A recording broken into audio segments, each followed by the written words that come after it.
cette projection du premier film de Richard Lester avec les Beatles, intitulé en français « 4 garçons dans le vent ».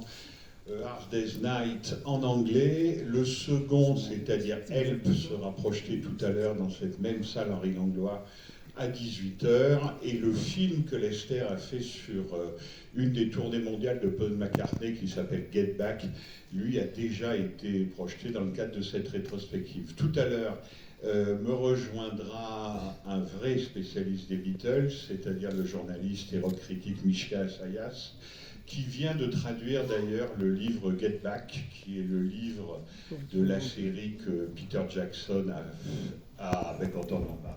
Mishka Assayas.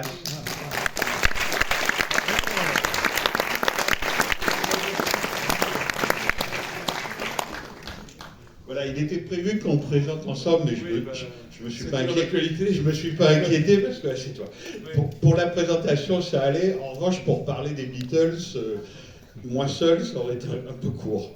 Donc voilà, il valait mieux que tu arrives. Donc voilà, j'étais en train de dire que Mishka a traduit Get Back, le livre de la série de Peter Jackson pour Disney+.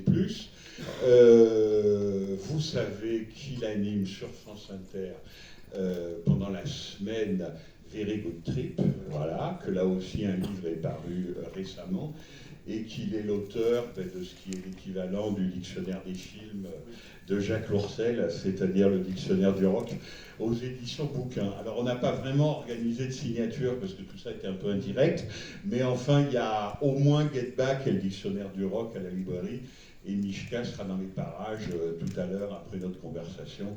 Donc si vous voulez qu'il vous signe quelque chose... Je ne vais pas signer les Beatles. Tu veux pas signer les Beatles? Ben non, tu n'as fait que le traduire. Oui, voilà. Bon, mais le dictionnaire du rock, oui. Oui, en partie. Il doit y avoir quelques exemplaires. Présentation du film, donc premier film entre Lester et les Beatles, oui. Sonné en quoi? En 64? Ouais. Ben oui, c'est un... En fait, c'est drôle, je me suis un peu renseigné parce que tout n'est pas dans la tête. En fait, c'est Peter Sellers qui avait été alerté par le talent de Richard Lester parce qu'il cherchait quelqu'un pour adapter un show radiophonique qui s'appelait les Goons, qui était l'équivalent un peu radiophonique de Monty Python. Et il avait trouvé que le sens du loufoque et de l'absurde convenait parfaitement à l'esprit des Beatles. Et c'est un auteur de Liverpool, dont j'ai oublié le nom bien sûr, qui a écrit le script de 4 garçons dans le vent. Et en revanche, j'ai pas oublié que c'est Mark Bem qui a écrit Help après. Voilà. Donc, qu'est-ce que je peux dire d'autre? Mark Bem, qui est un auteur de série noire, non? Exactement, voilà, bonne réponse. Qui est l'auteur de Mortel Randonnée. Exactement. Ouais, alors, mais, toi tu es là sur les Beatles, je m'occupe du fort. reste.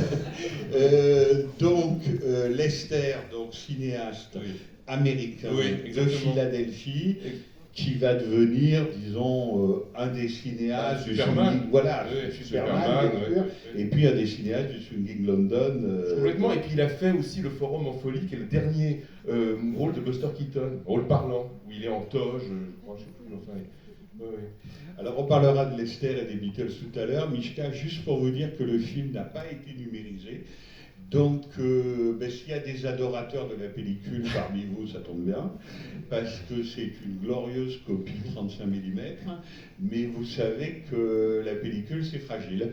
Donc, elle est un peu tachée, un peu rayée, elle est en état baissé, un peu comme nous, voilà. Elle n'est pas restaurée, donc elle est en état baissé, comme on dit dans notre jargon, mais c'est le meilleur matériel disponible, il n'y en a pas d'autre. Donc voilà, c'est la seule façon de voir 4 garçons dans le vent. Donc moi je vais le... Hard Day's Night. Je crois que je ne l'ai jamais vu sur un écran. Hein, moi j'en ai vu des bouts, donc je suis super content de le voir en entier. Parce que voilà, on va tous regarder le film et on revient vous en parler après. Merci beaucoup.